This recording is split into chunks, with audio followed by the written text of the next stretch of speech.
And we are live. What's going on, everybody? This is Undead 3XVI, and welcome to another episode of the Gaming Perspective. And tonight, we have on the panel my usual co-host, Rage. Introduce yourself, sir.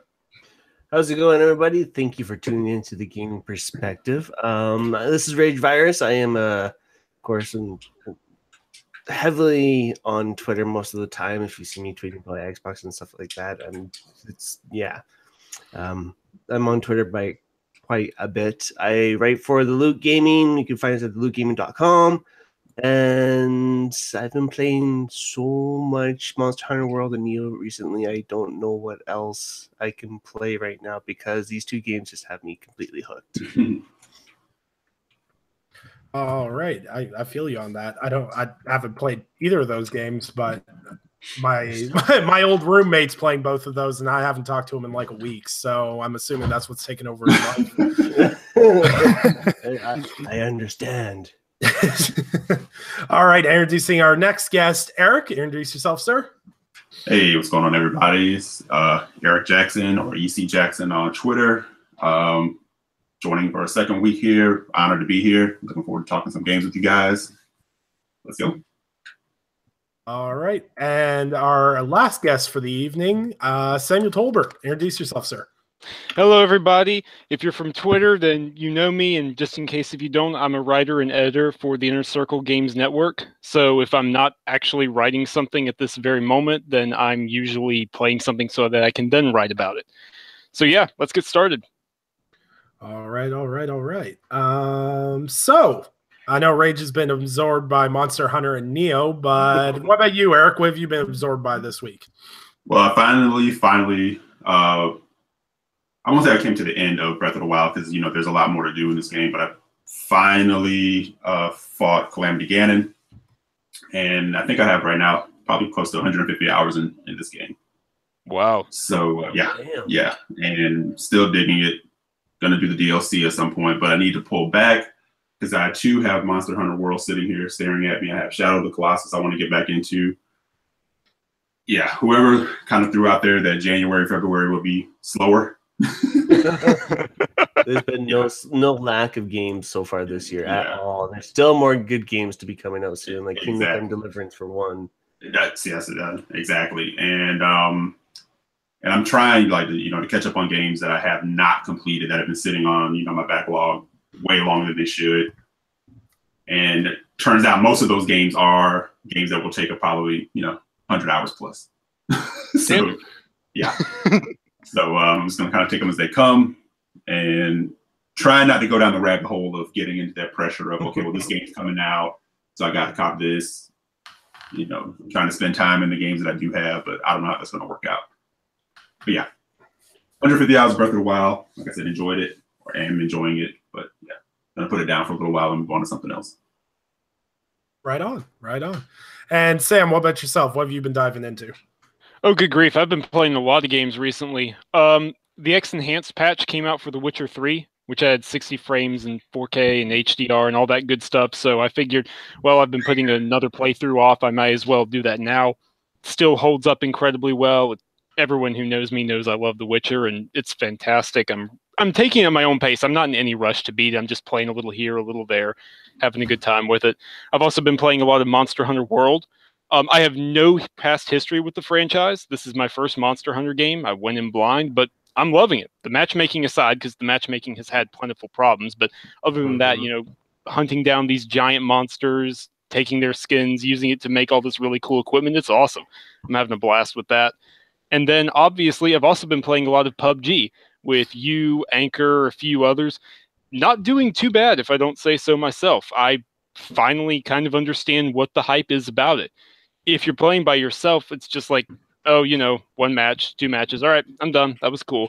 But if you've got a squad, if you've got a good team to run with, then you can really sink some hours in. There's nothing quite like it, in my opinion, at least. I agree. So, and I've also been playing the Shadow of the Colossus remake, which I actually just beat about 4 hours ago.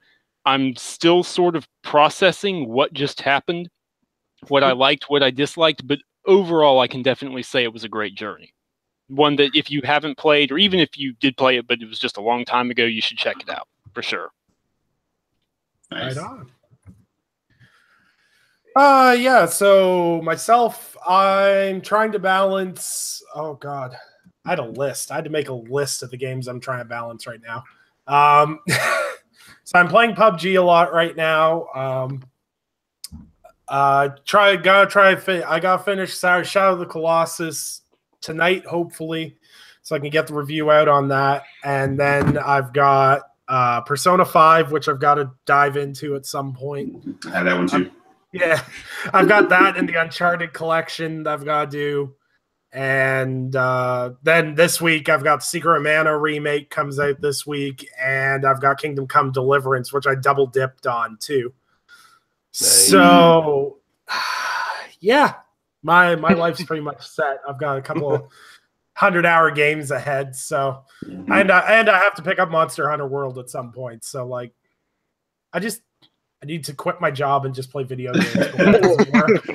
Yeah, I don't know how you do it now, man. Like with the hours you work, the family, and you still rack up like trophies and gamer score. He's an inspiration. It He's an definitely inspiration, will. man. Definitely. An inspiration. It's called I Never Sleep. But yeah, All right. So we'll dive into the topics today. So we're going to talk a little bit about Sea of Thieves. I actually didn't get to play the beta because of a digital issue with the pre-order copy I had, and Xbox never resolved it for me. That's brutal. So I spent the whole weekend watching all my friends play it going, God damn it. So I spent three days back and forth with Xbox support on what the issue was, and to this day, they never responded to my last email on it. So that was majorly disappointing for me. But I know a lot of you guys got to play the Sea of Thieves beta, and everyone has mixed impressions on it. And there's a bunch of things people liked. There's a bunch of things people didn't like. I know from what I've seen what I'm looking for more, but I kind of want to get your guys' hands-on impressions. So we'll go with Rage first. There's no fish. What are your thoughts? There's no fish.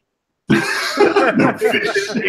There's all this water and no fish. How can this be a real ocean? How can it be like an ocean because there's no fish? It's horrible. Horrible. Trash beta. No fish. 1 out of 10. Horrible. No, I loved it. Honestly, like I played about 4 or 5 alpha sessions before the big closed beta, which I'm really kind of hoping they do an open beta shortly before it comes out, so they can really stress test the servers, because I think that'd be good. I don't think they expected that many people to really kind of take part in the closed beta. They sent out the invites, but sometimes people just don't use the code or something like that. Yeah. But everybody played, because as soon as people started playing, they're like, "Oh wow, this is actually I can actually talk about it. I can post about it," and more people got interested by word of mouth, and it was like, I want to look in and see what that is like. So Mixer and Twitch absolutely blew up. The whole game itself is pretty unique, and I'm really excited for Rare to have this type of game in their catalog, because this is going to do so well from what I can see, and going how they evolved from the very early stages of alpha to the last play date of the alpha, which is basically what the closed beta was, and then having the closed beta, it's very exciting to see, I guess you could say. Other than that, man, it's such a unique experience to have in that game, and it's one of those difficult games to get down right for what they're kind of aiming for. I can't really put my finger on it, really. I don't know how to explain it, but I thought it was wonderful, absolutely wonderful. Right on. Yeah, that's kind of the impressions I was getting. A couple of my friends got into it, like some of my work friends and everything else. And the general impression was very good. And it was actually surprising, because I didn't think that it would blow up as much as it did. like when I logged in after the beta went live, and I was looking through Twitch, and I saw it was the top stream thing on Twitch. I was kind of like, huh, interesting. And I think there's a certain aspect of this game that's going to cater to that community for sure. So, Eric, I know you got some time in with Enrique and Anchor, I think, if I remember correctly. And Sam. And Sam. Oh God, that would have been. Oh, that was shenanigans. Hey Sam, it's actually kind of funny. Yeah, go ahead, Eric. Yeah, I was gonna say because on Brad podcast, Enrique's talking about us playing it together. And he goes, "Yeah, I was playing with Anchor and Sam and someone else." I was like, "How about me, dickhead?" Yeah, but no, yeah, I got some time in with those guys, and I'm still not completely sure how I feel about Sea of Thieves, and it has nothing to do with like what was like overall presented there, because I don't think overall there was enough as far as what the content is going to be. But I'm not going to hold that against it, because it was more of a stress test beta as opposed to a full-on demo, which we did see kind of going around Twitter. But what's there, I think, could have tremendous potential. Aside from me not being completely sold just yet. I just want to see more so of what could be coming, because I may not be like the best gauge of that, because I don't play a tremendous amount of multiplayer games like a lot of people do. I'll grab particular things, and I would say I'm still more of a dabbler than a complete committer. Like most of my games are single player games, and a lot of that has to do with like scheduling and timing or whatever. A lot of times when people are playing, like I'm dealing with the family and stuff like that. But that being said, when there is a special multiplayer game, like something like a Monster Hunter World, at one point, Destiny, which we all know how that kind of fades and fizzles. But when there's like a special thing, like at one point, The Division, was that I will grab it. So I'm always open to those kind of things. But Sea of Thieves itself, from playing the beta, I got a much better sense of what could be there from playing with those guys, as opposed to when I was trying to go in by myself to kind of see first what the single player aspect may be. And again, I don't think we still have a good gauge of what that could completely be, but ship combat wise, or the feeling of running a ship with a crew, is definitely there. And yes, the water is amazing. I say that. I'm kind of putting that whole thing up there as like, if people mention this water one more time, but not taking anything away from Rare, you can definitely see that a lot went into that. The one thing I didn't really care for is the combat. Mm-hmm. It feels really stilted, a little bit stiff. I almost would like to see, and I don't know how this would actually work, what a third-person perspective would be like when you hit an island. I think first-person perspective is hands down needs to be on the ship. That lends itself to what's going on. Right. The immersion or whatever, but combat on land, it almost doesn't feel like it needs to be first-person shooter. Mm-hmm. Or not shooter, or first-person perspective, I shouldn't say shooter. First-person perspective. So I don't know how much that could change, but if they're throwing in tons of content and you're doing things where you're jumping out there, meeting up with other ships, fighting, sea monsters, or, the factions and different things like that, those are things you can start overlooking. So I'm not going to be too hard on the game. I'm just cautious about the game. And a lot of that has to do with, where some of the Microsoft games have been as of late. Did I need to jump in day one, or could I have waited till, a couple weeks later, that kind of thing. So we'll see. Mm-hmm. So we'll see. But there's definitely something there. They have some seeds there that could be grown upon. Yeah, definitely. Sam, what about yourself? What are your impressions? I'm pretty sure you were the one that wrote the Tick article on the Sea of Thieves beta, I'm pretty sure. I am, yeah. I was the one who wrote the Tick impressions for Sea of Thieves. Overall, and I will say this, I don't mean to get up on a soapbox per se, but that may be what's about to happen, so forgive me. A lot of people, let's just call it for what it is, a lot of people have been very negative about this in the several months / couple of years leading up to it. And I've been saying for a while, no, hold on. I think Rare may have something here. I think they might have something. I've been in the closed alpha, and obviously I played a ton of the closed beta. And in terms of the dynamics of running a crew, as Eric said, the ship-to-ship combat, the whole not taking itself way too seriously nature, but everything's going down, all hands on decks. They've got that nailed. That is 100% perfectly fine.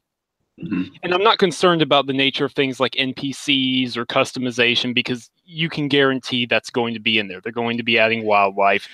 They are going to be adding a ton of different NPCs and bosses and stuff like that. There's going to be at least the Kraken and maybe even some other sea monsters along the way, in the weeks and months as time goes on. Right now, the only thing that they really need to sell me on at this point is more of how the dynamic quests are going to work. They've talked about how, for example, they're tracking things that happened in the closed beta and the alpha, and infamous players who have collected the most gold and gotten the most kills. That's great stuff. So I need to see how they're going to be working that into quest. Is it just going to be a timed thing, or is it going to be a continual tracker of this person on this server has killed the most pirates, within the last week, so you get an extra big bounty for them? Are there going to be bounty hunting type side quests and stuff like that for solo players? Because right now, there's no denying that the fun is to be had in a crew. That's just where it is. It's the shenanigans. It's the getting drunk and vomiting and putting the vomit in a pail and throwing it at your enemies to blind them. Just that whole British humor that Rare does so well. But a solo player, they need something slightly more compelling in terms of quest. But I have faith. I know a couple of things that are going to be added that they're going to be talking about really soon, actually, when the media embargo ends on February 13th. Oh, yeah, that's right. So there's a couple of big things that people are going to be very happy about. There's a couple of things that they still need to be a little more honest and open about and explain how they're going to be handling it.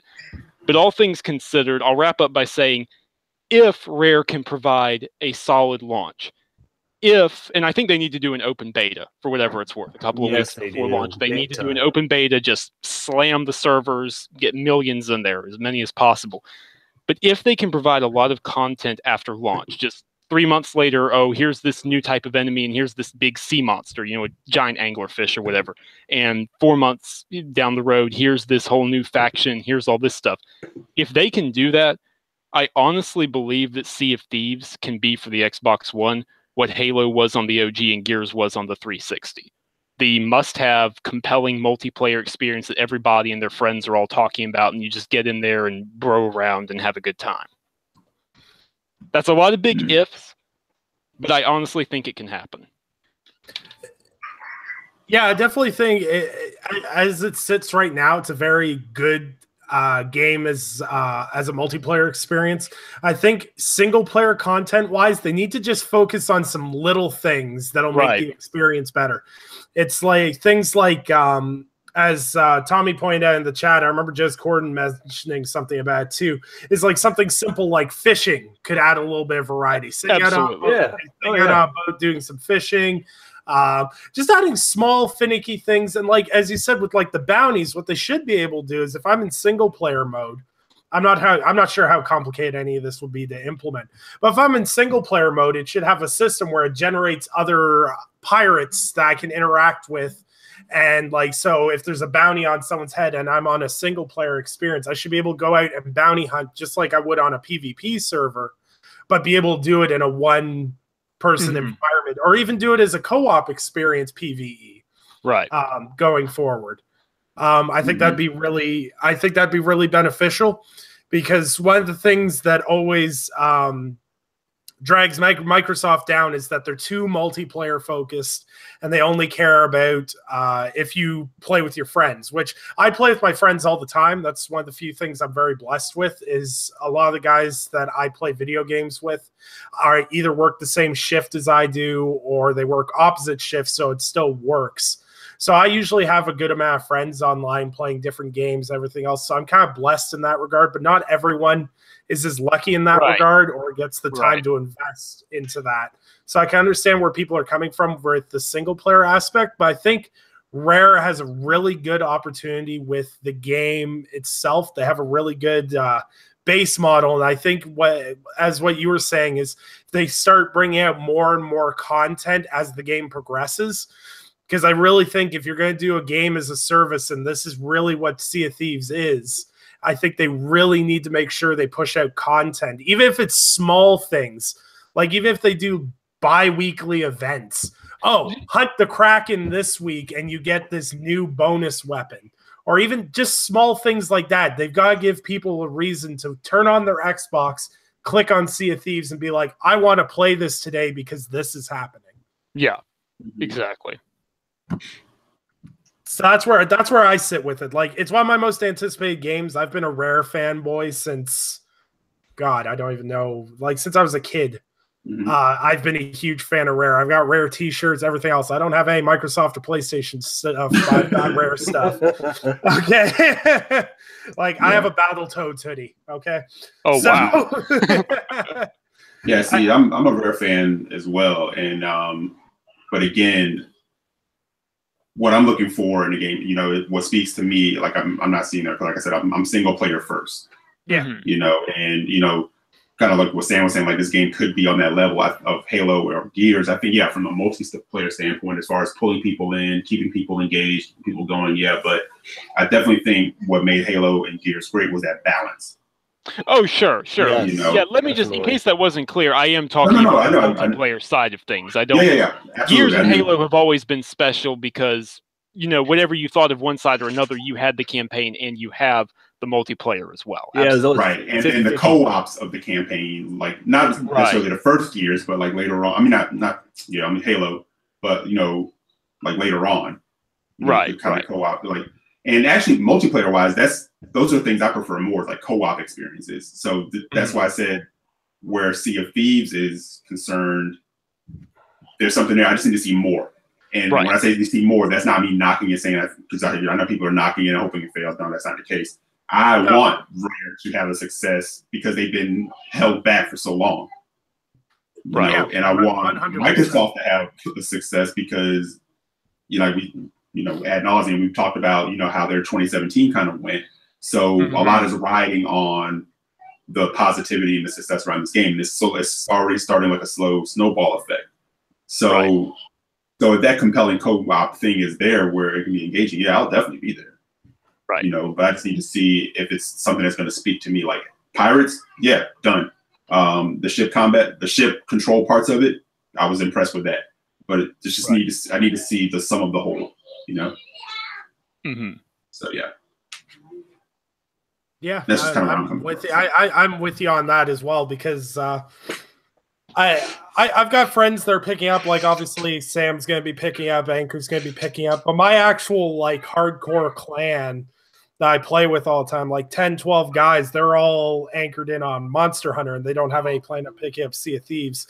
So I may be doing a bit of this solo. So I really do want to see them drop the solo content in there and make it enticing for solo players, or even put in a system in place where you can edge yourself in with random people, but you don't necessarily get run over as much. You know what I mean? Like when you play a game that's mainly a team experience game, it's one of the reasons I never got into the Division, because if you were playing by yourself in the Division, you just got steamrolled by other players that were playing in groups. So many games have suffered from that. And that's one thing, for example, that was included in one of the recent updates for Sea of Thieves is, you know, there's a bunch of emotes that players can do with each other. I mean, that's nothing new. But if two players both use the friendly wave, it'll actually bring up the screen to become a friend. Which cool. I thought was a really nice little addition. Like, okay, that encourages people to maybe not just start blasting away at each other immediately. Maybe, hold on, let's see if we can work. Yeah, the players run into each other. It's like, hey, I got a bro I can run with now. Yeah, and see, sometimes that's all it takes. Is like, I feel like a lot of games like Sea of Thieves, one of the biggest problems they face, and it's one of the things that actually turned me off of PUBG initially when I first bought it, was you start up the game, you go into it, and it feels like everybody's better at the game than you are, or has a better understanding of the game than you do. And you just get steamrolled constantly, and you're like, this is just disheartening. It's not a great first experience. You either trudge through it or you pick up some friends and you do it. But I feel like if they have a good system in place, people will get into Sea of Thieves. They go, oh, this is great. I'm playing PvE. And then maybe they'll make the step to PvP. Maybe they'll stay in PvE. But if there's options, you're going to retain more players. It's something you can even look at Ghost Recon Wildlands as an example, as that was a PvE co-op game and probably one of the best co-op games of this generation, in my opinion, anyway. I've got about 90 hours into that game that I ran with a friend. Fantastic That's fantastic game. And they added a PvP mode, but it's not forced or anything. They had PvP events and everything else because that appeals to a different player base, but they still added in content for the PvE. And I think if Rare finds a balance similar to that, they'll find success with this game. But they've got to make sure they're enticing both types of players, or else this is just it could have the potential to slowly grind out. Because if you focus on multiplayer, and we've seen it with so many games like Lawbreakers and everything else, if you don't have a player base, your multiplayer games as a service doesn't work. Right. And I think you hit on a good point there. PUBG, whether you love it or hate it, I think what's great about PUBG, and I have not played it, but in talking to Enrique about it, he said what he thinks kind of brings that draw in and keeps people jumping in and brings more people into it is you could be gone for a couple of weeks, and the only thing that you kind of risk is people being better than you, but you don't come back and saying, man, everybody's level is like ridiculous right now. Exactly. And I'm never going to get there. Yes. And I think the game that understands that starts to win. I think that's why PUBG is winning. I think that'll be a plus for something like a Sea of Thieves. Because think about the games that, you're just like, I'm done. It's just not going to happen. The Division. Right. Destiny 2 for perfect example. Destiny 2's metagame is ridiculous. It changes by the day, it seems. Right. And if think about it like this, and I know we made this joke before, if you go back in there, if you, for whatever reason, you couldn't play for a couple of weeks, you go back, everyone's at like 300 light level, they don't want to mess with you if you're like too low. Because, exactly. You kind of missed the period where people were willing to run you through a few times to get to that level. And that usually happens within the first month. And then after that, everyone's like, we moved on, we've done the end game, or whatever the case may be. Even like Call of Duty, It's very interesting that you bring that point up, Eric, because a couple of the devs at Rare, I think it was at GamerBoss, I think it was Craig Duncan. I'm not 100% sure on that, but I know it was a couple of the Rare devs were talking on Twitter about how they were asked, well, why are you not going to have, stuff that people can use to make their ships tougher? It's all just customization in terms of aesthetics. There's going to be different sails, different figureheads, make your ship look unique, but it's not make your ship tougher. And they explicitly stated, we want this to be a situation where someone doesn't feel that because they couldn't buy new equipment that they're getting screwed over. They don't need to feel that, oh, well, these guys have been playing longer than we have no chance, we're not going to be able to take them on in a sea battle, we just need to run for it. That's not supposed to be the case. Right. Yeah, see, I like that because I kind of had worries early on, and I know Rare was very good about addressing them. Like my biggest worry was like, oh, well, these guys have played 300 hours together, so they've got ridiculous armored plating on the side of their ship that can't be penetrated by regular cannonballs. And then you're sitting there like, okay, well, I'm in a dinghy by myself with a bottle of rum. Does this kill? Right. Yeah. They got, and with that, I mean, that presents another challenge because now you still have to kind of figure out how to reward people for the work that they are putting in. Absolutely. You have to make your time feel valuable.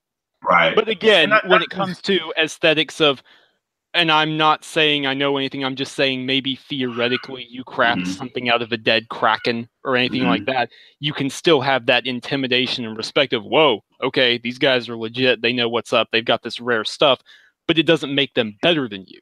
It just makes them look really cool. I think you can find a balance there. Yeah, but that's definitely much more appealing because there's lots of reasons why right now, like I'm kind of done with the whole Destiny 2 things because I don't have to go through the apology thing with every week with Bungie. They try something and go, hey, guys, we're sorry. It's like every week. It's like they're the husband that forgot, the anniversary like every week. And now this is broken. And we added this, and now this is broken. It's ridiculous. It's a meme. It's a meme at this point. Yeah, I saw a meme the other day, and it was like the stages of Destiny Reddit. And it was like Monday update comes out. It was like Monday update comes out. Oh yay, they fixed this thing. Tuesday, oh, this is now broken. Wednesday, why aren't they fixing this? Thursday, oh well, this new gun's really OP, so we're really enjoying it. Friday, we're nerfing the OP gun. Saturday, we're outraged. we're okay with it again, and then repeat Monday, and then it just goes all the way through the week. Where does the apology? Where does the Bungie apology fall in that? Like, we hear you guys, we're sorry. It's like after a while, it's like you become numb. You're like, you know, whatever, dude. So you add that, and then you also add the fact that it's like, how many people can you find to actually run with you now because everyone's too high, or they're done, they're bored, or the hardcore have moved on, and it's kind of. So I'm like, you know what? That means I'm done with Destiny now. Hey, let's check out Monster Hunter, see what's going on there. Yeah, exactly. And not to derail the conversation, but evidently, I found this really fascinating. There's a huge correlation between players leaving Destiny 2, like you and me, Eric, and then picking up Monster Hunter. Right. I thought that was really, really interesting. There's a huge overlap, evidently. That doesn't surprise me at all. So because of the co-op multiplayer experience? Totally. Yeah. And the fact that Monster Hunter is one of the few games, at least to me, that actually makes the grind fun and worthwhile. Very, very true. Yeah, and that doesn't surprise me at all. But no, it's definitely, like I said, just to repeat, it is an appealing thing to think, I can pick up this game. If I miss a couple of weeks, the only thing I risk is, a little skill. But if I go back and grind, then I can pick that skill back up. But I don't feel like I got left, and no one's leaving me in the dust. Yeah, exactly. So that's definitely appealing. So we'll move on to the next part of Sea of Thieves. Really good talk so far, guys. So the big thing is, what do you guys want to see event-wise? Like, me and Anchor were sitting in a party the other day, and we were pitching ideas, and I think he pitched Pirates versus Ninjas.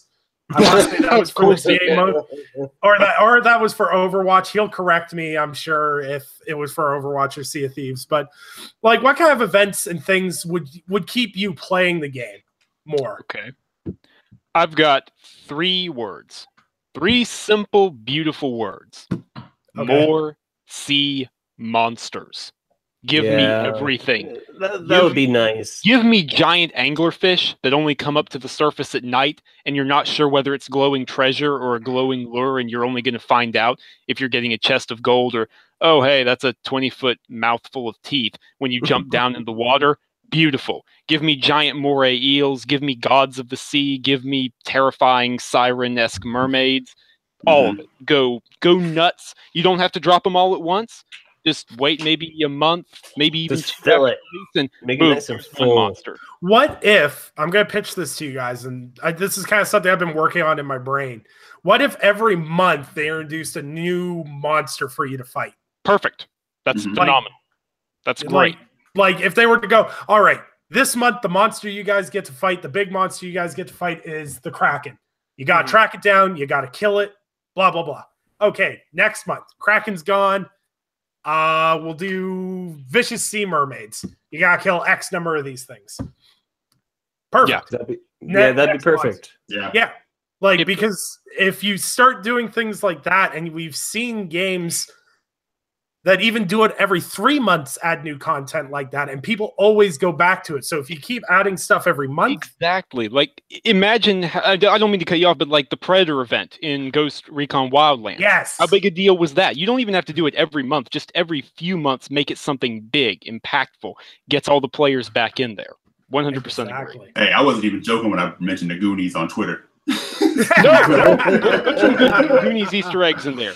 Yeah. And speaking of Easter eggs and references, I just want to say this really quickly. I've seen some people saying, oh, they needed more. They should have shown the Kraken in the closed beta. No, they shouldn't. I know the tech they're using for this. They have put a lot of work into the Kraken, and it's going to be a very faithful recreation of that scene from Dead Man's Chest. Okay? This thing is designed to be terrifying. No, all I know is I'm loading one of my friends into a cannon and shooting him right at it first try. No, man. I mean, for me, I just want some more little things, like some hunting, that kind of thing. I'm not gonna lie though, I kind of agree with Eric. A third-person view would be pretty kick-ass. I'm not gonna lie. I wouldn't mind having a player view option. I know that's really hard to add in. Yeah, it'd be nice to see your character once in a while. Yes. I don't know how realistic it is, but it would definitely. It seems like an obvious, considering how there's going to be a lot of loot, but it's all cosmetic. Like that's going to be the whole focus of progression. Is it's linear, it's horizontal, it's cosmetic, it's looking cooler and cooler. So a third-person view makes a modicum of sense, to say the least. Yeah, and I'm sure that we didn't crack the atom by saying that. I'm pretty sure they probably heard this before. You know? Oh, no doubt, no doubt. Yeah, but I didn't even ask you guys, like, how did, like, I know I mentioned like the combat or the feel. How did you guys feel about? How do you feel about? The guns, I'll respectfully disagree. I think they're flintlock and they're blunderbusses and they do what they're supposed to do. Maybe a little more force, but I think they work really well and they're going to have some more guns. The melee combat, I agree with you though. And I'm pretty sure that I actually mentioned that in my Tick Impressions article is, look, I don't expect a complete overhaul. Not at this point. It is what it is, but you can make the swords feel like they have force. You can make a duel feel like, oh, okay, snap, on guard, parry, lunge. You can make it have impact. Just give it a little more recoil and a little more jar, a little vibration to the controller. Even those little subtle changes would completely change the combat. And there are going to be other melee weapons. That's one complaint I've heard, that it's just swords. No, they are going to have a lot of other melee weapons. So maybe that's the reason it's so limited right now. I don't know, but they definitely do need to improve things there. Yeah, and I want to be more specific. I'm leaning more towards the melee combat, not so much the gun combat. Yeah, okay, I'm with you. Because it's almost like swinging a butter knife. It's like there's like I'd rather shoot everything because the sword doesn't slash. Okay, I'm gonna pitch something to you guys. What we need to do is we need to take Sea of Thieves and we need to get the guys from Kingdom Come Deliverance to design the combat system. Oh man! Millions of dollars right there. That'd be nice. $1 billion idea right there. I'll take my check in cash. Man, but no, I feel like I did luck out a long time ago when the first alphas rolled out. I did luck out, and my friend got in. I ended up playing, and that was my big complaint, was that there didn't feel like the combat didn't feel like it had a lot of depth in the melee perspective. Right. Especially when you're doing player versus player, you kind of want to have a little bit of like options. Like it felt really janky, and watching it now, it looks better than it did in the alpha, but still looks like it could come a long way. Yeah, amazingly enough, it actually has been improved from the alpha, which I know probably sounds horrifying to people who didn't play it, but it has come a long way. You used to not even be able to block. Yeah, but exactly. Nonetheless, it has a ways to go. It can be improved even more. Honestly, and you guys might laughing, but honestly, you could lift like ideas from different games. I mean, you could completely kind of take what Splatoon does, you know, with the what do you call them, Sam? You know, I'm talking about the Splatfest. Yes, Splatfest, perfect. And legit pit, like have people pick. This is the side I want to be on. This is the side I want to be on. Have them go at it, and at the end of the weekend, you know, let the bodies hit the floor, and then come the end of the weekend, there's a reward for that. And once that reward hits, no one else gets it again. You get to wear it as a badge of honor that our team, won, that type of thing. But then also lift ideas from. Oh yeah, seasons work. Yeah, exactly. Yeah, kind of like the rewards by per season sort of thing for Sea of Thieves. Like each season's 1 month long, and you get certain rewards, or people get highlighted for the most ships sunk, or the most treasures looted, or the most skeletons killed. That's absolutely happening. I guarantee you that. Swam. And then for time that happens, you get special rewards given to you, like cosmetic rewards. Just for and if you think about it, those don't happen. If those are done and gone, then there you go. You got people engaging. Like, I got to get in there because I want that. That looks badass. Exactly. Yeah, exactly. That kind of exactly. thing. And then lift from Hitman. I mean, look how popular the elusive target stuff was. Oh my god. Oh yeah. Okay. Yeah, I'm sorry. Killing Gary Busey was probably one of the better contracts in history. I do not care what anyone says. That was the greatest. The day I logged onto Twitter, I was like, I'm almost 100% completed Hitman. At this point, I'm just sitting there. I'm relaxing. I haven't played it in a couple of weeks. And they're like, Gary Busey's your target. I'm like, yes. I literally shut my laptop, turned on my Xbox, and went, I'm killing Gary Busey. And it's really fantastic. And that's another great example of a game that broke its traditional platform and did something really different and off the wall. And it really succeeded. That was the most successful Hitman title for them. Hitman is a great example of how to do, I would say a perfect example of how to do games as a service, even if you're going to do that episodic type format. And it's a single player game as a service. That's the thing. It's like, you can do single it. Player games as a service. It works. You know? They proved it works. Right. And it works well. But you remember saying people were kicking and screaming. Episodic?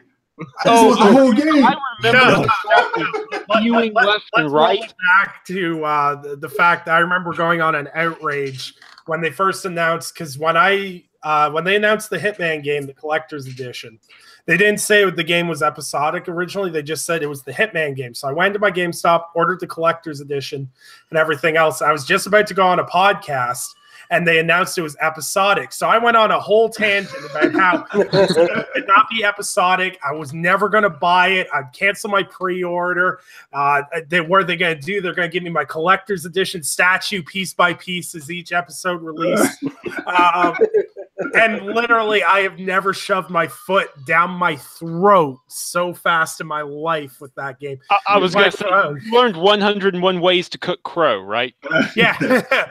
Like, legitimately, like, I'm a huge Hitman fan. It's one of my favorite IPs. I know we're way off topic now, but hey, it's relevant. It's all relevant. And I beat Absolution 100%. I had 20 hours in that game when I beat it on professional and did all the things in it. Had all the challenges unlocked, everything else. 20 hours in the game. I think I spent 20 hours on the first episode of that game, of the Hitman Season 1. I literally have, I think, like 7 days logged into that game with like 700 challenges completed. That game literally hooked me in, and like every time an episode would come out, I'd be like, oh, I got to download a new episode. Oh, where are the challenges? Oh, I got to complete all these challenges. Oh, there's achievements with it too. And I'd like systematically beat each level, and I'd appreciate each level better than when it was the full game releasing at once. I'd just go through one level and go, okay. Do I want to go back and get everything? Not really.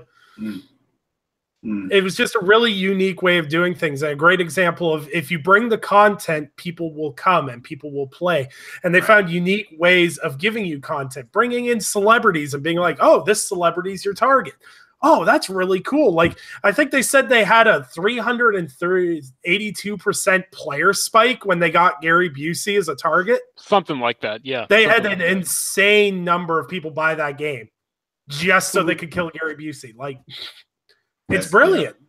It's really brilliant, and I really think that tons of games can do this, and it's better for smaller developers if they can release in these smaller chunks, because there's a lot less risk. Because if you release an episode 1 and it bombs, you don't have to release a full 40-hour game. Because there's a game on Xbox, I'm trying to remember what it's called. It had an episode 1. It was supposed to have 4 episodes, and it never got made.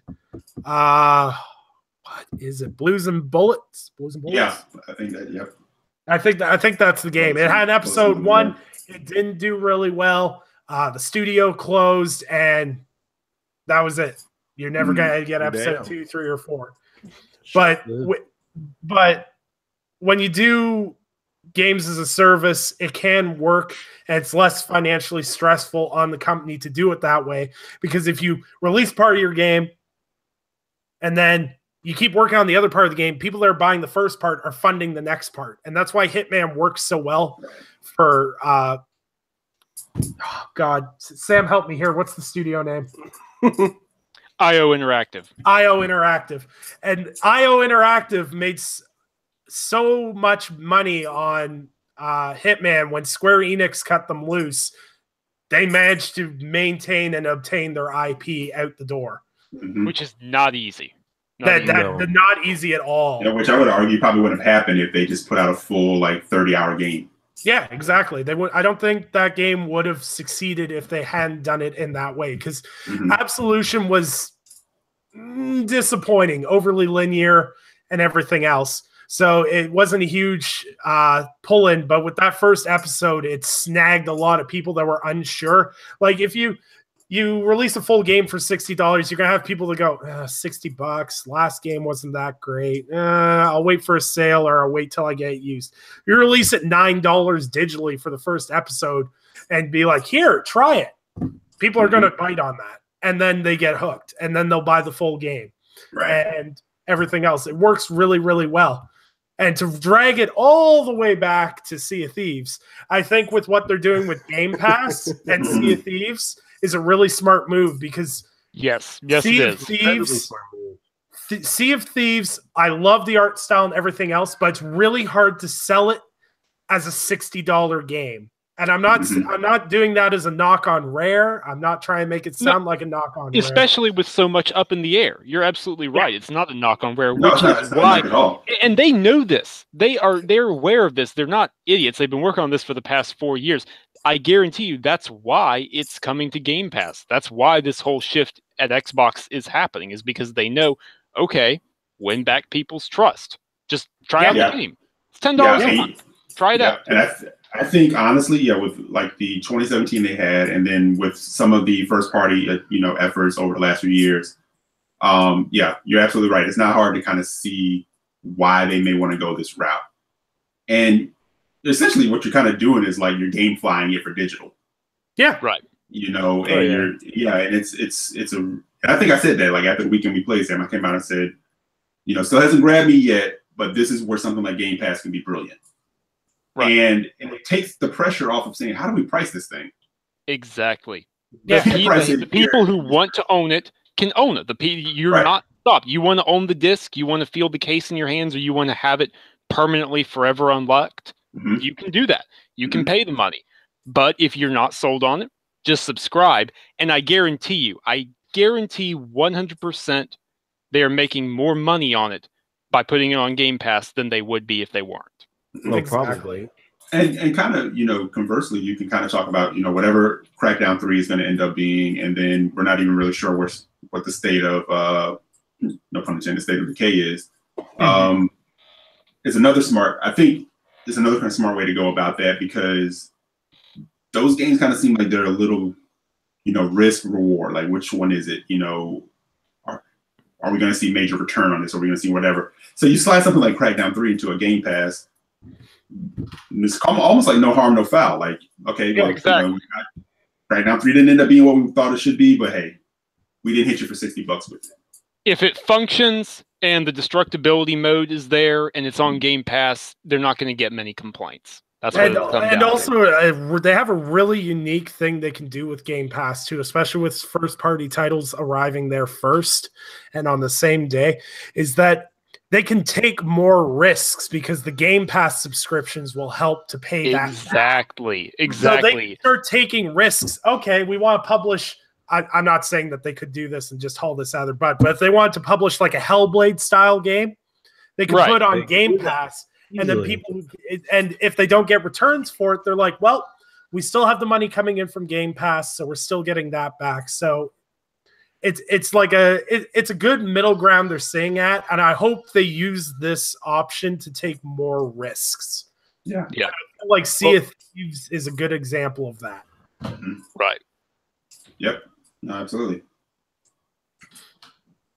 It's hard to shoot that down. I know people are trying to put pinholes in it, but hey. No, I think, and actually we've been asking for them to take risks, and I think moving into Game Pass is a risk. Which, granted, this is a risk. It's absolutely a risk. But, Jez and Rand and I were talking about this a little bit. And it's like someone like Microsoft, like even though Phil has a lot more power now that he's been promoted and he no longer has to do 2 jobs and he's got Matt Booty below him. I'm never going to get used to that name. I'm sorry, Matt. You're a great guy. Fantastic. I'm sorry. But seriously, even with that promotion, they have more power. A giant like Microsoft would not approve something like this without crunching the numbers over and over and over and over and coming to the conclusion, okay, yes, this will work. Like, let's say, and I'm not saying it will, but Armature Studios is working on Recore 2, out 2020, an actual decent $40 game, solid 8 out of 10. Before, it might have sold 500, 600,000 copies. Now, it might sell 300,000 copies, but you've got 2 million extra people playing it through Game Pass. They make more money. Yeah, you kind of take away that whole, like mistrust. Like you said, right now it's like about rebuilding trust. They're slowly chipping away. They're slowly doing that. And we expect Microsoft to be able to deliver on hardware. you know, Yeah, after the X, that's not up for debate. Yeah, we expect. Yeah. I mean, this is kind of what they do. I mean, so we expect them to deliver on that. So now it's like, you know, the strategy of gaining the trust back with the software, right? You know, with the content. And I think these are, like you said, like smart ways to do it. You know, again, you throw, like, if a Record 2 happens, you throw it in Game Pass. Like you said, you're going to get the people who are, no matter what, they're going to be a day one. They're just die hard like that. Mm-hmm. And then the people who are like, I don't know, it's like, what do you have to lose? $10. And if you didn't like it, you got a whole month of other things you can check out. Exactly. You know, exactly. And then you may become a fan of Game Pass and stay with it. Right. Exactly. Netflix did not. This is my last remark I'll make on it. Netflix did not put out incredible content overnight. Netflix got a lot of pushback, but now their subscription model is putting out movies like Bright, Altered Carbon, which is a $200 million TV show for 10 episodes. Stranger Things, critically acclaimed, everyone loves it, $3 million an episode. That didn't happen overnight, but look at where it got them. Same basic principle. Lots of good shows that they put out, lots of memorable shows that are also very unique that wouldn't have been made if it wasn't for Netflix and their business model. Mm-hmm. Yeah, absolutely, 100%. So this begs the last Sea of Thieves topic. Do you think Sea of Thieves will see Rare return to its form, and are we going to see Rare tackle more? Do you think they'll go back and try to tackle and bring forward some of their old IPs, or do you think after Sea of Thieves they might try to tackle something new again? Probably something new. Mm. I mean, they took this chance for this one, and they're starting to see it pay off better, so they might be more inclined or encouraged to, you know, take that jump again for something else new and creative. Mm. Yeah, and I mean, if I had my way on it, you know, you're taking your shot with something new, so maybe now you kind of, you know, speak to that Rare fan who's been around for a while and come up with something from the, you know, dig in the crates and bring something back. If they were to dig in the crates, what would you guys like to see come back? What's your one Rare IP that you want to see a sequel to? I'm not talking a remaster or remake. I'm saying a sequel. I know a lot of people threw Cameo out there first and foremost. Banjo-Kazooie. All right, that's another let me one. tackle this. Let me tackle this question two-part. A, yes, I am very cautiously going to build on what I said earlier about this being in terms of multiplayer, the game for the Xbox One. I think Sea of Thieves will do that. I believe that Rare is back on top. I mean, look, people have been asking Xbox for new IPs. You got one coming right now. Say whatever you want, but it is a new IP. Coming, I think. And so because of that, I believe Rare is back in form. They've been hiring a lot. They're like well over 200 employees, 240 employees, something like that, last time I checked. So I believe Rare is back in form. I believe Sea of Thieves will be a hit, provided they handle some things carefully. From there, I think they are going to tackle both new things and one of their older IPs that may or may not be named Perfect Dark. In fact, I'm about 90% sure that may or may not already be in development. I was going to say, I've seen a lot of rumors from actual decent sources that Perfect Dark is in the works. It's not a 100% take it to the bank. It's guaranteed the way Fable is, but let me put it this way. I will be stunned if within the next year and a half, Mrs. Dark does not make a comeback. I'm going to put it like that. Yeah. Yeah, I wouldn't be shocked either. I think you're getting enough smoke.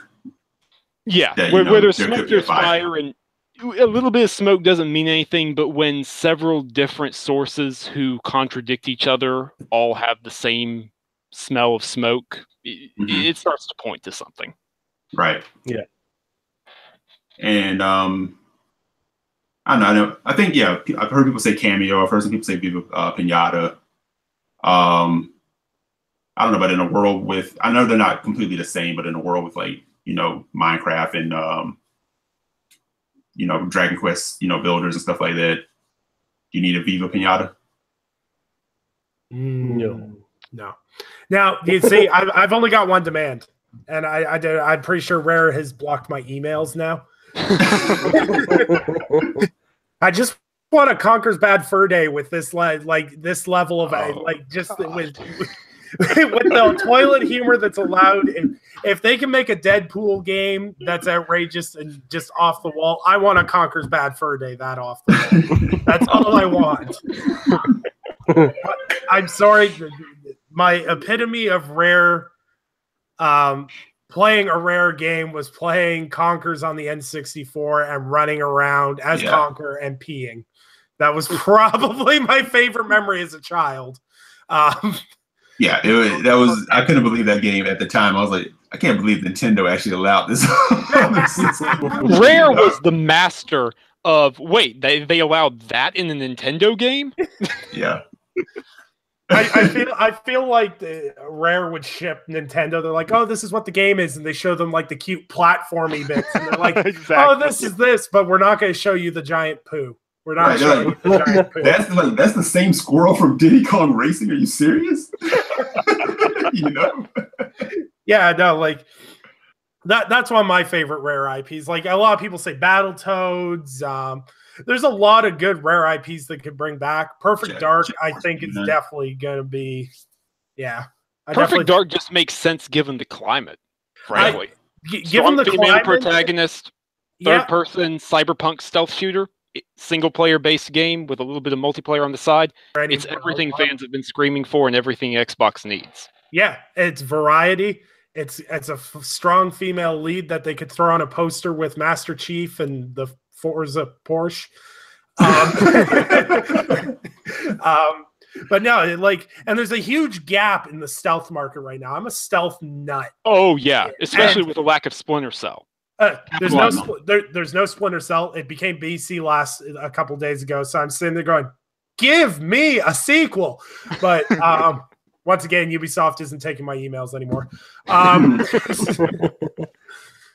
So Splinter Cell's not there. Deus Ex is on the shelf because Square straight up said they had no interest in going forward with the IP at this time, which is tragic.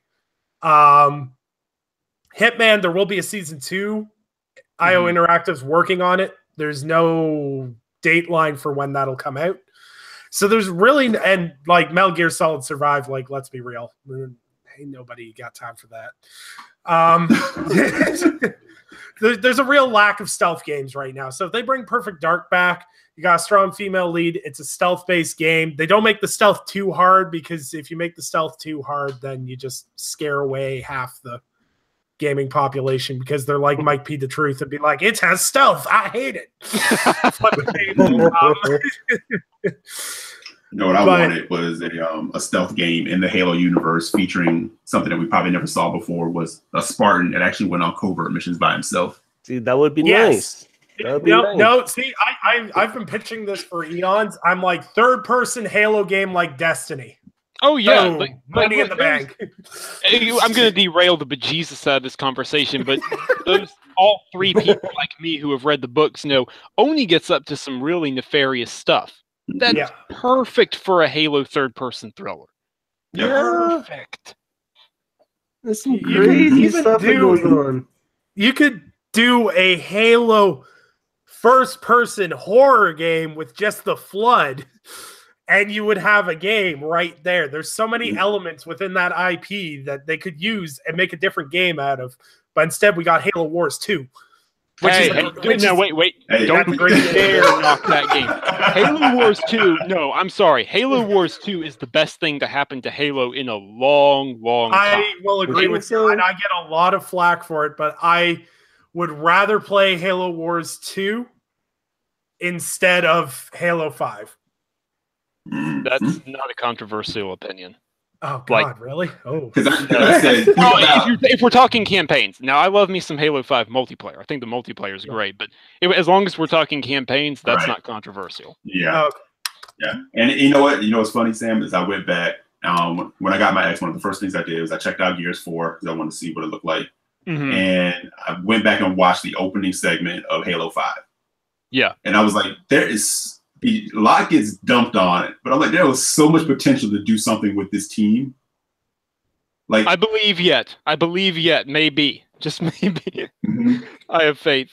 Because you kind of look at like Chief and his crew as like the muscle cars of this thing. Oh yeah. And then you look they're at more Locke genetically and enhanced and yeah. all that. But Locke and his team, it's like the prototype versus upgrade type trope that shows up in kids shows and things like that. It's the old guys with the old guard, the vanguard with all their genetic enhancements and skeletal structure reinforcement. And then Locke and his team are all, we just got cutting edge tech. We're the best. Yep. We got billion-dollar suits and we know it. Exactly. There's your third person game that comes in between Halo 5 and Halo 6. Could have been a thing. No, I'm still pissed that they canceled Lego Halo or Mega Bloks. It was so Halo good. Mega Bloks. But so good. I'll tell you this, and then I'll end my what Halo needs to do talk. I know the chances of it happening are small, but I will scream like a little girl and jump for joy if it ever does happen, and that is give me Halo Mass Effect. I was actually talking to Eric about this. Give me a Halo RPG, assemble a crew of humans and grunts, and you got a hunter who just sits there. Why do you got to do this to me? Unknown. You know, thinking about it, I just go, Sam, man. You do not know. I literally, when that rumor that Microsoft was buying EA, my one friend's a real BioWare nut. He literally called me while I was at work. It's like 2:00 in the morning. He calls me. He goes, if Microsoft buys EA, that means they get BioWare. Does that mean we can get a Halo-style Mass Effect game now? I'm like, that's not how that works. I've actually made it a point now in any casual conversation I will have with anyone at 343 who's listening. I'm just going to keep on saying it. Give me a Halo RPG. Yeah. Give me a Halo RPG. You want to hear dudes scream like little girls seeing the Beatles for the first time? You announce it. It's like, yeah, that prints money. The idea prints money. That's actually, I know we've had the debates about, change, the Halo IP and the Gears IP. And I think I've always said, personally, move away from Marcus, move away from Chief, but the value in those properties, if you take them and do something expanding. There's nothing wrong with the world. The worlds you can continue forever and amen. Just get creative. And I will say for Halo 6, can we at least go back to a Halo? So the name makes sense. It's like, because I know Halo 2 was originally supposed to be called like Halo 2 Fall of the Covenant, and then they're like, nah, subtitle doesn't really make sense. And then Reach was Reach, so it was fine. And then Halo 5, they just decided, we've got a subtitle. Screw you. Get used to it. That's not the greatest, but this is what you got. Those games, Reach and ODST, and I'm like, those games are brilliant. Oh man, we loved ODST. Talking about? I continue to be one of my disturbed favorite. with the number of people who didn't like ODST, but that's another topic altogether. Yeah. We could. These are Nick. You have topics for podcasts for weeks here, man. You guys are literally. I'm just sitting here typing down ideas. Like you guys got the next 8 episodes. This is great. Just keep going. We're giving you material here. So. We've kind of wrapped up about what we're going to talk about with Sea of Thieves and Rare. So we got a little bit of a free flow topic. I think Rand covered this topic beautifully, personally. We're talking. This is either more people are going to start joining and watching this to tell me I'm wrong about my opinion, or people are just going to stop watching altogether. So with Shadow of the Colossus coming out, the remake that it was and what was done to it has brought up an interesting point that's divided some people that don't like having varying opinions from other people. That what is better, backwards compatibility or remasters? What do you prefer? And we'll start that as a base question because there's other branching questions that go with that. But what do you prefer? Remake?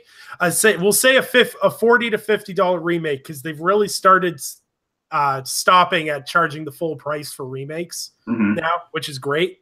Yep. So we're going to say $40 remake, or you can have it backwards compatible. Which one do you prefer? For me, it's all situational. I mean, if it's a game I haven't played before, but I really want to play, but it's so old that you start playing it and you go, ooh, this is kind of You're like, ew. like what is this? I'm not used to playing this compared to all the quality that is out there. But I actually had that exact same problem when I downloaded the original Army of Two when it was free with games and gold. I literally sat there like, what is this? I thought this was good. What? I used to like this. What is right? But like then there's someone like me who's never played Shadow of the Colossus before, and then there's this type of a remake comes out, and they go, this might be a really good time to jump in and get the experience of the game for the first time, because look how nice it displays that. Like the whole quality of the game is substantially better than what the original was. Gameplay mechanics, probably not better, but visually you go, wow, this makes it way more worthwhile wanting to play than what barely 3D rendering of a game used to look like. So I don't know, for both backwards compatibility, I like having the option there. I like being able to, hey, if there's an old game that I want to play, and I have that feeling, it's like, I still got this game, played it many years ago. I love it. I just want to play a little bit of it again. Why not? I like having the option to be able to pop it in and not have the restriction of being system locked, basically. Yep. But then also having the remakes on top of that, I think, like I touched on earlier, for being a first-time player for games like that, or just being like, I love this game, only played it through once, I think it'd be worth it buying it a second time, because it'll feel like a whole new experience. I think it's definitely worth it for a remaster in that respect too. Yep, I agree with that. I'll go next, Sam, if you don't mind. Yeah, by all means. There's certain games that warrant having the remake, and what people need to understand is the difference between remake, remaster, and VC, and it seems like that those waters have been really muddy this week. Extremely. Yeah, for me, I will take a remake any day of a game that especially if it's a game that is generations removed. Right. It just makes sense. Like if a company and a team are going to take the time to go in and change aspect ratio first and foremost, resolution, textures, all those different things. There's a lot that goes into that. So I'll take a remake all day, because it's going to perform better. It's going to be a completely, in a lot of ways, a new experience. And it also adds to, game preservation. And that's where I think backwards compatibility is great. Because we have lots of games that will probably never get our hands on again, because they're locked behind platforms that most of us don't own anymore, or hard to find, and resellers know that. So in that regard, BC is great. Now, when it comes to remasters, well, I say that, in some ways we were taken advantage of, earlier in these generations. Yeah, definitely. I think it was easier than doing it coming out of like the OG Xbox into the 360 or PS2 into the PS3, because you couldn't just take that, up-res it, and make it happen. You had to change aspect ratios and the whole nine, right? Right. So it was a lot easier to pull this thing, coming out of PS3, 360 into, Xbox and PS4. Didn't take as much effort in some cases. But in something like Shadow of the Colossus, or, Gears Ultimate, or Wind Waker HD, they went in and gave those more than just like, the spit shine. Yeah. They made those games run better, look better, fixing all the little hiccups and things like that. So yeah, I think they're all important for game preservation, but do we really need like Deadpool remaster? No. Nor did we need what was it? Biohazard? I can't remember what it was called. No, but we didn't need that either. But I did. I played through the whole game with Duke Nukem. I don't care. I bought it in the last sale because it was like dirt cheap. I was like, I like Bulletstorm. I'll rock with that. You know what I'm saying? We all have our one that we'll kind of go for. Oh yeah. But yeah. But then there's certain games that looked so brilliant when they were on an older platform like the PS3 or Xbox 360 that you can move them forward a little bit and they're fine. Like God of War 3, right? You know, or Gears 3 now being enhanced on Xbox One X. You know what I'm saying? Those or The were Last of Us. Yeah, or The Last of Us. Those games were pushing their platforms like to the brink. So that makes sense. So yeah, it's just yeah, I don't understand like this argument of people saying, well, if I got my BC game and no one's charging me to do it and I'm like, okay, that's fine. Not completely true, but that's fine. But remakes can be brilliant. I'll take a remake all day. Right. Prototype. That was the one. We did not need a prototype. Oh remaster. God! No, exactly. I'm like, who asked for that? No one asked for that. No. Who asked for the prototype remake for full price when I could get for $19 for my 360, but we're going to charge $69? Is it up-resed? No. Does it perform better? No. Why would we do that? Or Ultimate Alliance. So what is it?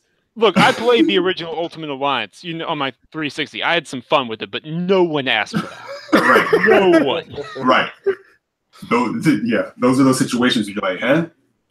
So yeah. That's where you can have BC. If you really love that game, go back and play it. Yeah. So, all right, I guess I'm up next then. I'll just sort of piggyback what you guys have been saying. Like, remasters, I've tried to be tolerable of them because there was a big architecture shift in the way gaming platforms were made. The 360 was its own thing on PowerPC, and then the PS3 was the cell that can power your refrigerator. We all know how that worked out. So swapping, from that to the PS4 and the Xbox One, which both use x64 86 architecture, which is what modern PCs use. It's basically a computer with a custom operating system. That makes a modicum of sense to remaster games because I'm all for game preservation. Right. I've been very, very public about that. So I tolerated all the remasters we've gotten this gen because, all right, fine, let's just bring it on over, especially before the 360 back compat was announced. Mm-hmm. Especially before that. After that was announced, it's interesting how you see suddenly there aren't as many remasters, except from a certain couple of companies like Activision, just to call them out. Backwards compatibility is more pro-consumer. There's no ifs, ands, or buts about that. I don't think anyone is going to be debating that point. Backwards compatibility makes sense for the majority of 360 games because most 360 games, at least the ones released like 2010, 2011, 2012, they all still hold up really well. And especially like what they're doing with Gears 3 or the original Mirror's Edge or Halo 3, where they're actually enhancing them by going into the source code and tweaking the pixel count. It's incredible stuff. And they bring out the texture quality. I wish Sony would have done something similar because, no disrespect to the games, they're great games, but we didn't necessarily need a Last of Us and a God of War 3 remaster. Would have been great just to port those on over and bring them, through some sort of backwards compatibility, but Sony and their anti-backwards compatibility stance is a whole nother topic. Remakes, on the other hand, are a different story. Shadow of the Colossus deserved a remake. There are other games that deserve remakes that haven't gotten them yet. Who knows? We may one day actually get that Final Fantasy VII remake. I'm still not convinced. But I was gonna say, didn't that come out this week that they had character models in one scene done? Yeah, 4 years. 4 years. Wow. 4 years, and they are struggling to get the first act done. Because remember, that thing is episodic.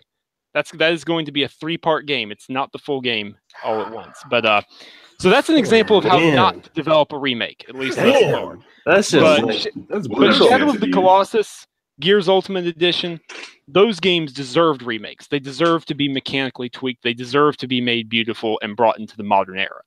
And I don't think anyone can argue against that.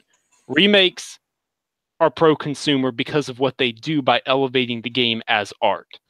Backwards compatibility is pro-consumer because it allows you to keep what you actually own and bring it into the future.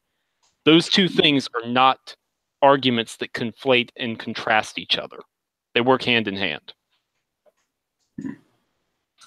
But let me play devil's advocate for a minute because the other thing I kind of see is people act like BC was just invented. Mm-hmm. Yeah. You know, I was gonna say, I remember with my what was my first experience with my OG PS3 that I bought at launch because I was a sucker. That was backwards compatible with some of the PS2 games. Right. The whole reason I bought a Wii was to play GameCube games. Mm-hmm. I don't think the Wii U wasn't backwards compatible. I don't think PS2 was backwards compatible with PS1. So that's right. So the point being is, backwards compatibility is definitely a pro-consumer thing, but people kind of have to get over this thing where it almost seems like they're giving all ownership of backwards compatibility to Microsoft. It's like, I think Nintendo and Sony were doing it at a time where people didn't care about it as much. Right. Yeah, I can agree, because I can remember using GameCube discs in my Wii. Right. And playing games with that. And because people didn't seem to care about it as much, because you did not hear this big of a deal being made about it when 360 was doing backwards compatibility with Xbox. I think the reason why backwards compatibility is such a big issue now is because you're seeing a lot of people are buying a lot more games. We've seen the attach rates on both Xbox and PS4. People are buying more games, so they're more invested in their consoles than they used to be. Right. And also architecture shifts. Again, we have this idea of that we didn't have before of, oh crap, some of these things may actually be lost forever. So not that what you're saying is incorrect, Eric. It's not. You're absolutely right. But then again, when it comes to backwards compatibility, the stakes are now a little bit higher. When it comes absolutely. And what Xbox seems to be gearing up for, and what I've been maintaining, is Xbox has been making these small moves. Game Pass, backwards compatibility. Oh, there's so much else leading up to the leading up to something huge. If they make the next generation step in the next 2-3 years, we'll give the X a 4-year lifespan, a 3-year lifespan, maybe. Mm-hmm. They give that 3-4 years, and they release a new Xbox console, and they go, "Don't worry, we want you to be able to upgrade, and we know we just released the X." But here you go. You can play every one of your Xbox One games on the new Xbox system. Mm-hmm. Oh, yeah. Absolutely. And all that makes sense, because if you think about it, in the last, let's say like 10 years or so, we haven't, let's say 10 years, maybe not that long, but from a graphic standpoint, we have seen jumps, but it was not like the jump from going from standard def to HD. That was mind-blowing for so many of us. Totally. And I think that lends itself to kind of where BC stands now, because, control-wise, visual fidelity, things like that, it's kind of, like I said, it's kind of easy to bring those forward, and you can kind of continue moving forward. It's a lot harder to go back, and you probably see some of that now, going back and playing like OG Xbox stuff. If you go back and play old PS2 stuff, you kind of go back and hold the old PS3 control, you're like, oh my God. Exactly. It's a little easier to bring that forward. Now, I do think, obviously Nintendo had to do what they had to do going from Wii U to Switch, because they were changing form factor. Because I remember people being like, there's no backwards compatibility option. I understand why they on the physical side didn't do it, but this is where Nintendo's falling short on the being on the cloud side of things. There's no reason if someone bought a digital copy of a Wii U game, they shouldn't be able to access it. Right. Going forward, right? Right. So, but I think the thing where Nintendo and Sony were in the past is they were doing all their backwards compatibility on the hardware level, which may cost a lot higher. Yeah, the PS3 actually had like a mini PS2 inside it at launch, if I remember correctly. Exactly. And this is where we give props to Microsoft. They figured out how to do this on the software level, and they can continue moving on.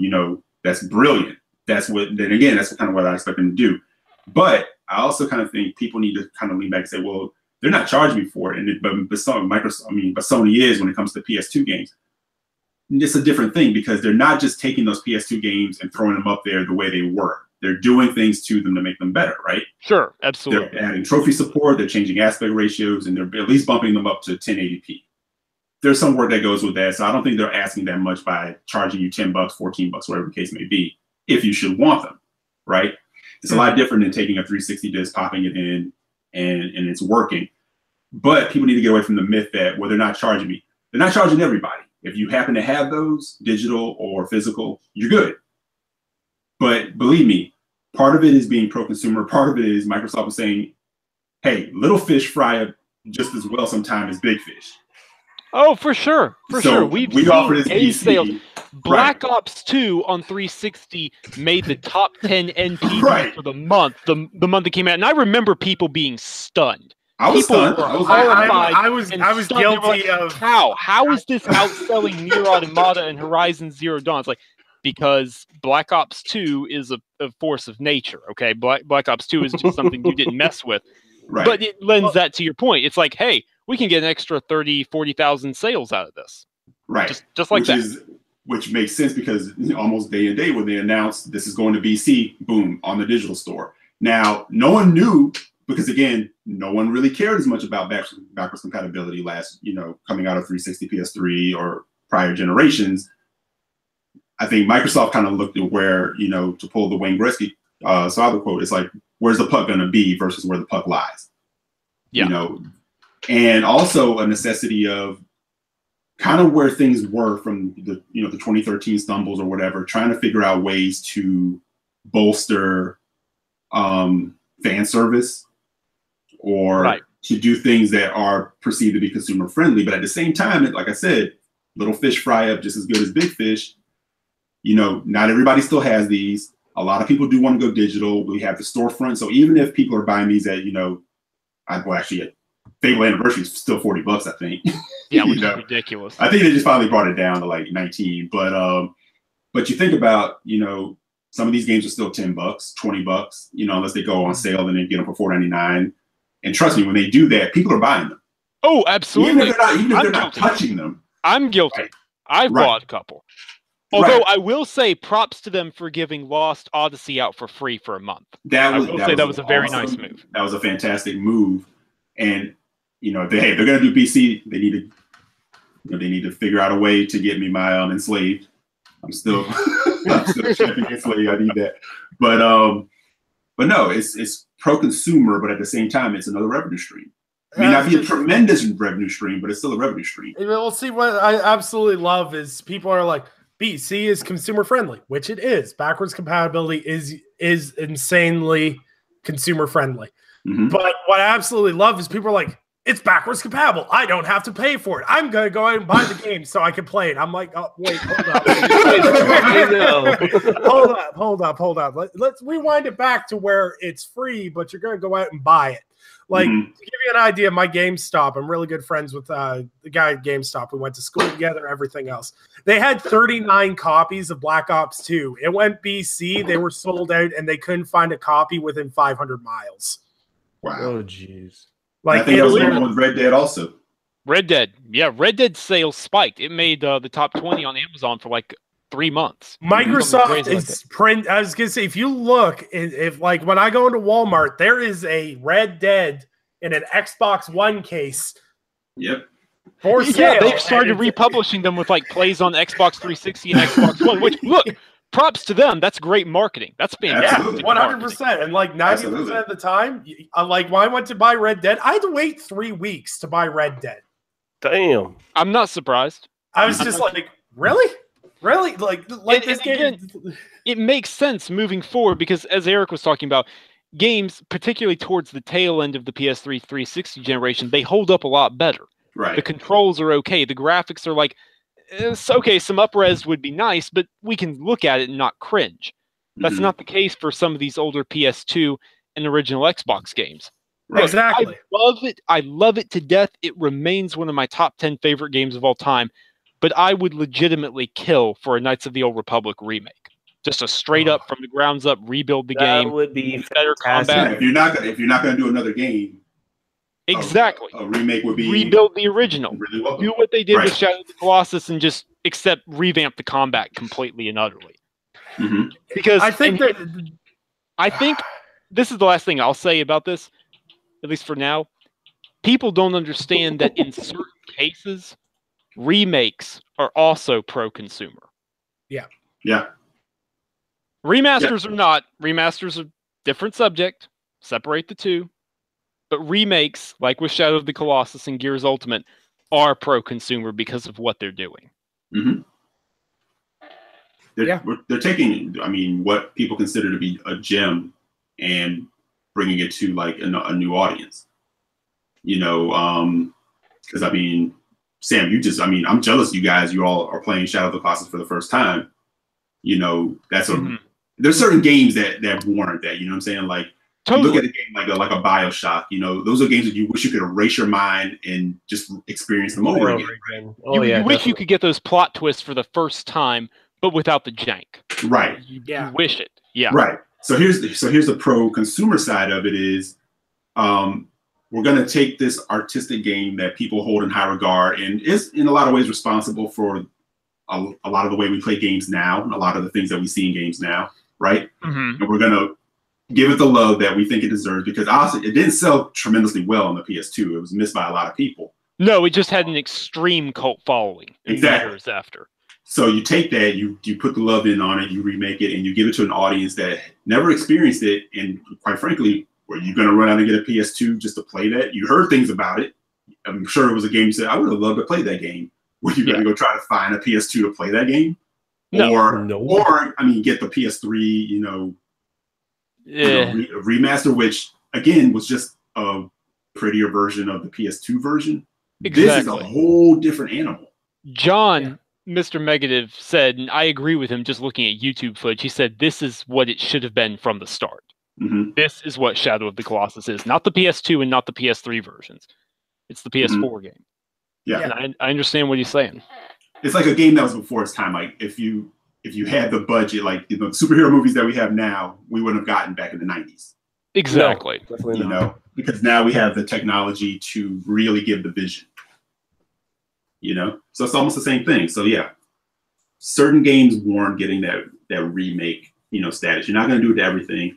And there's some, like you said, Knights of the Old Republic. There are some games in that OG Xbox realm that absolutely warrant getting a remake. Actually, here's a interesting one. I kind of prepared myself before the podcast. I've got a list of games. Oh, all right. For ground up remakes. All I need is yay or nay. All right. We love list. First one, Twisted Metal. Yay. Yay. Yeah, I love that game. That was like my love it. I was never big into it. I'm not opposed. Over at buddy's places playing that game as a kid. I was like, "Oh, you want to come over and play Twisted Metal? Hell yeah!" Run over. I remember Twisted Metal only for the simple reason is I snuck a copy from my friend's house to play at home, and I got grounded for a month for having it. That's the only reason I remember Twisted Metal so well. The original Max Payne. Yay. 100%. Yay. Yay. Yay. Yay. This is really cult classic-y. ICO, like the original. Eco. Oh, yeah. Eco. Yay. Especially after this and The Last Guardian actually coming out. Just get all three. Get the trilogy on PS4. Yeah. Well, PS4 is still the main console. And I wonder if that is. I know Bluepoint said that they're gearing up for the next thing. I wonder if they are going to do that. It's that or Demon Souls, I think. Yeah, it's that or Demon Souls. I love Demon Souls, but I don't think that would end up happening, even though it would do so well with that type of a remake. Yeah. And if they were thinking about that, I think the response to Shadow of the Colossus, they're probably like, maybe we should do that. Yeah. It's like, how much is that selling again? Hold up now. Right. All I want is I literally just want them to take Metal Gear Solid 1, 2, and 3, bring it into the new engine, and I can die happy. Mm-hmm. That's all I want. Metal Gear Solid 1 definitely deserves that remake love. Silent Hill, the OG Silent Hill. Oh, yeah. Definitely. Definitely, yes. Yeah. More than most, I think. This is a game that I remember from my GameCube era that a lot of people have forgotten. Prince of Persia: The Sands of Time. That's another yes. That's definitely another yes. Yay. I was actually reading that the main reason why we haven't seen a Prince of Persia game is it's too similar to Assassin's Creed now, and there was IP clashes. Yeah, that's actually the case. Assassin's Creed was 50% done, but back then, when it was 50% done, it was still a Prince of Persia game. and something happened and they ended up losing the rights to it or something along those lines. And they were like, well, we literally have half a game here. We need to salvage this somehow. That's how Assassin's Creed was born. There you go. Makes sense. And one of my personal favorite games that Rockstar did that no one ever talks about because it was banned almost everywhere, Manhunt. I never played it. Never played it either. Nay. I don't care for it. Sorry. Damn, I was the only one that has screwed up childhood. Okay. I remember the controversy around it, and I think that game. Yeah, I remember like it being in the news and everything else like that. But I think people were kind of like, it's not GTA, so they kind of like left it at that. Yeah, I was gonna say it was kind of off the wall for its time too. It was kind of way out there. It'd be acceptable now, but it was. We covered Knights of the Old Republic. Everyone's a yay on that one. That one, I think, more than practically any other. Simply due to where it is trapped mechanically. It's one of the greatest stories of all time, trapped in a turn-based, clunky RPG. It needs to be delivered. And we're in a thirsty Star Wars world. That just money. Yeah, right now. Can you imagine how well it'd be perfect after the Battlefront 2 fiasco? Oh, geez. Imagine. Yeah. Yep. Now, here's an old game, and with another game coming out under the same name. Well, not the same name, but the same IP. I would love to see make a comeback. I want a Spider-Man 2 remake, okay? Like, I just want Insomniac to remake Spider-Man 2. Y'all can hate the movie as much as you want. I don't care. I loved that game as a kid. That was like my favorite game growing up. Hey, look. Spider-Man 2 and Ultimate Spider-Man are still the two competing for, like, the two best Spider-Man games right now. It's that. Spider-Man was so good, man. Oh, yeah. It was I still have it. Actually. Me too. I still have mine too. Phenomenal. We'll never get it on BC, but I love that game. Yeah. So here's what I'm going to say to this one. I'll hold my yay or nay after the new Spider-Man comes out. Yeah. I believe in Insomniac, but I'm not sold yet. So I'll say yay or nay to that after this one either delivers or doesn't. And to wrap up the list, I don't want necessarily a remake, maybe a sequel. I want a new Def Jam game. Maybe? Yeah, 50-50. I just want to see modern mumble rappers beat the tar out of each other. No, I want a new NBA Street. Ooh. Well, you might actually be getting your wish. Maybe. Not NBA Jam, but NBA Street. Oh, okay. Oh, I mean, I'll take NBA Jam too. Hey, but I'll take anything that isn't NBA Playgrounds. Okay. Oh my god, man. Oh god. I deleted that, man. I was like, I can't even stand looking at this. I cringed looking. I was like, I can't believe I spent $20 on this.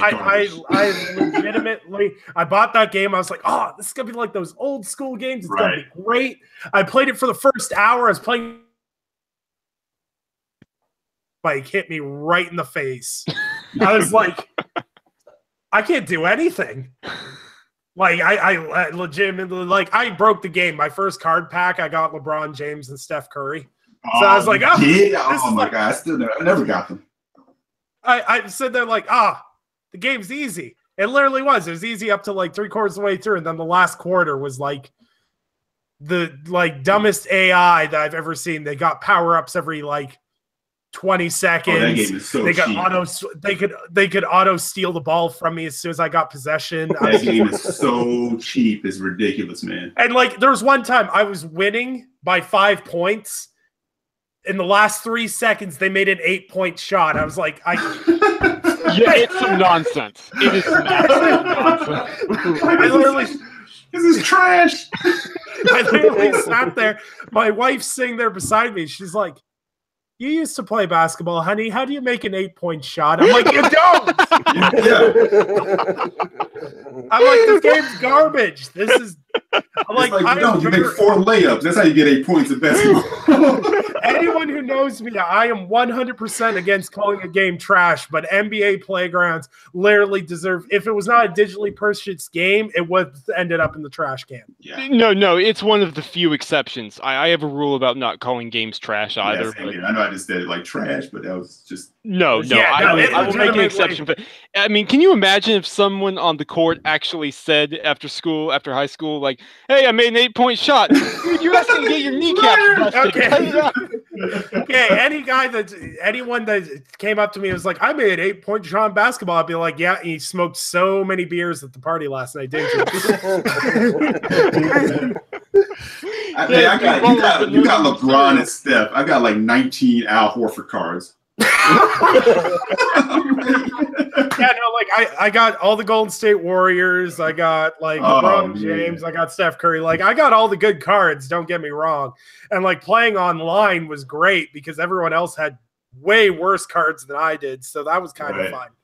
But like, that game never should have come out. I wish I'd never spent $19 on it. Same here. I'm like, that's $20 I could have put toward a good game. Yeah.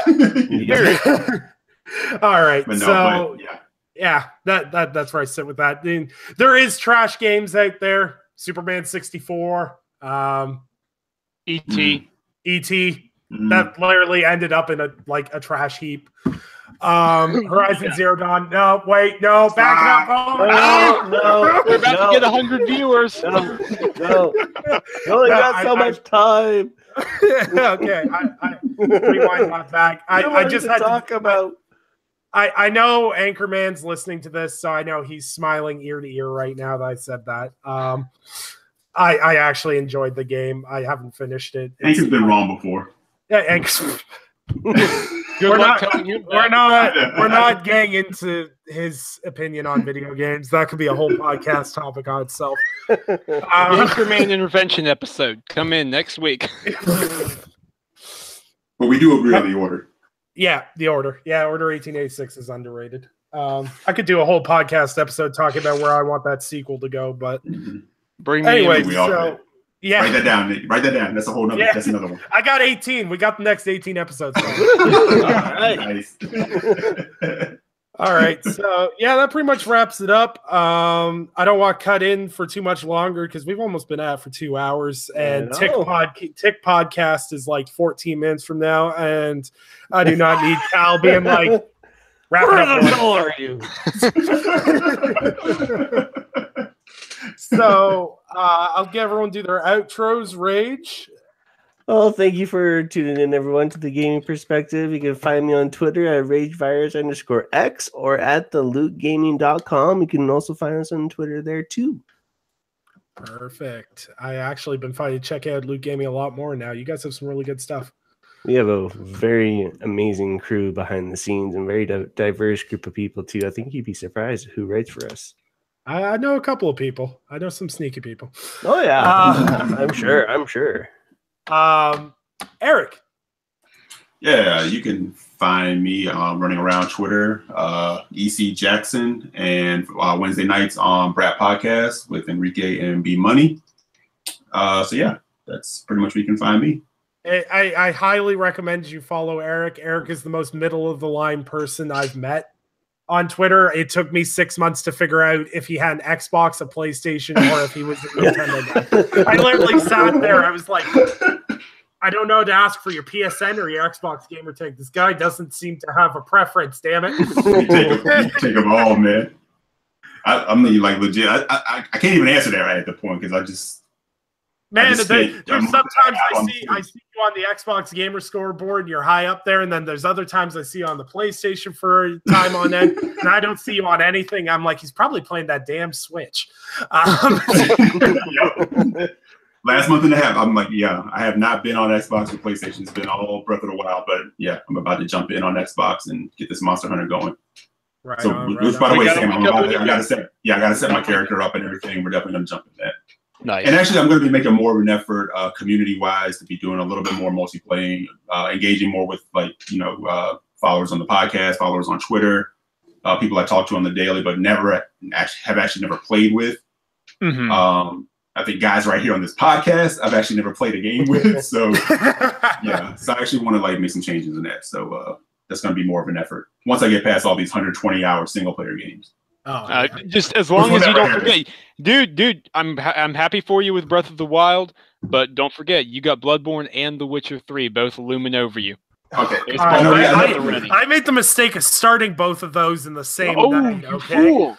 You fool. Man.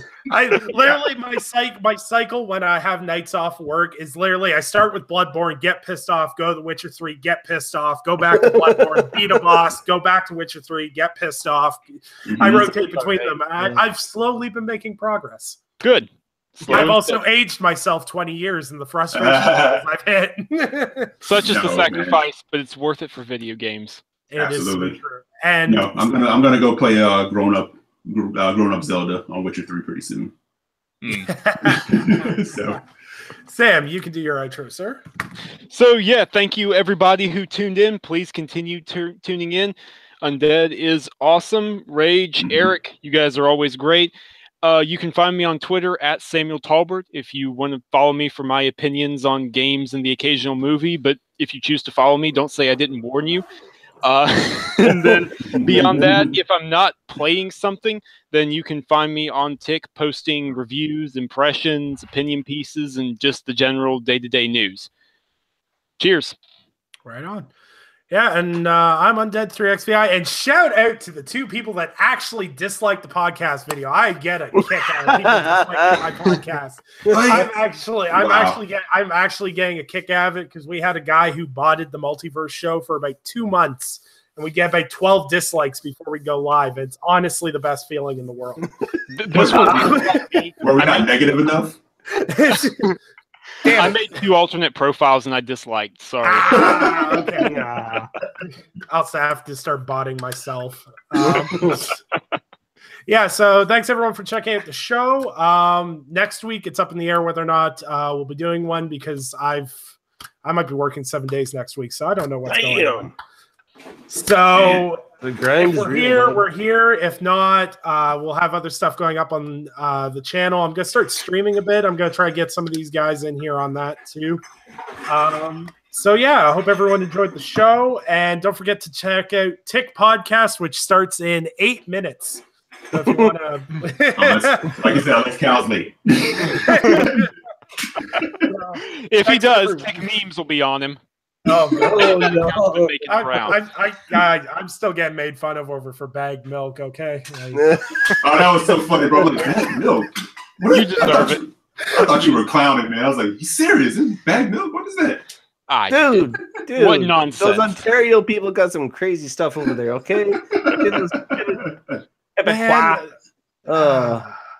I was getting mocked by other Canadians too. They're like, "You still have bagged milk? What the hell?" I'm like, "Bro, I've never seen bagged milk, and I'm in Calgary and lived in BC most of my life, so I'm like, I found out it's literally only Ontario and Quebec, so it's literally Ontario and French people." I'm like, 2 provinces. Man. There was like a gallon of milk in a jug. I'm like, that beats a bag any day. Trust me, I wish it didn't come in bags because my daughter likes to actually grab the bag out of the fridge and she'll chuck it against the wall. There's like a 50-50 chance the bag holds up, and then the other 50% chance I've got 2 liters of milk on the floor. So you wouldn't have to worry about this if you had a jug. I'm literally going to be walking into like grocery stores in the States when I go stateside this year and be like, "What are those?"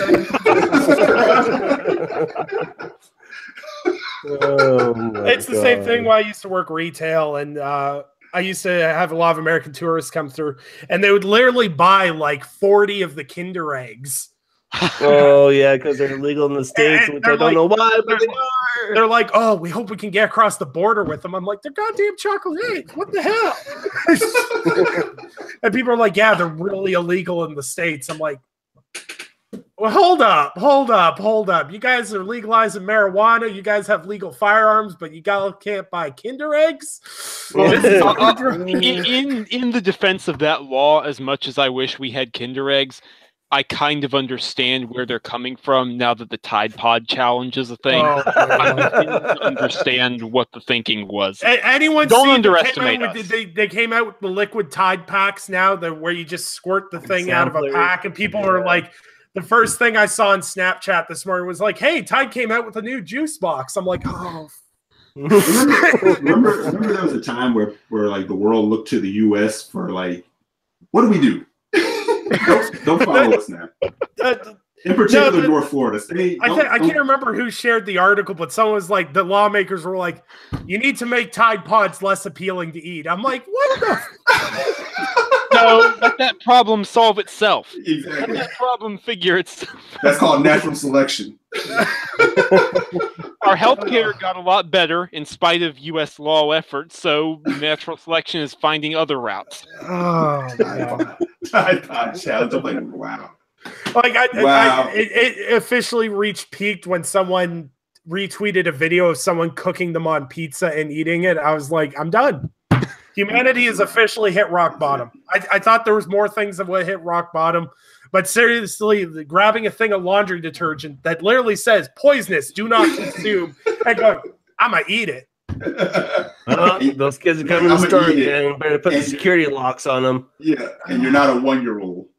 Yeah, yeah. It's the same warning as when I was a kid, when my mom used to have cleaning buckets lying around that she'd fill with water to put them in the mop, and they used to have a warning label that was like, "Don't let your kid fall in the bucket." It's like, well, no, It's like the idiots getting alcohol poisoning because they're doing the shots through their butt.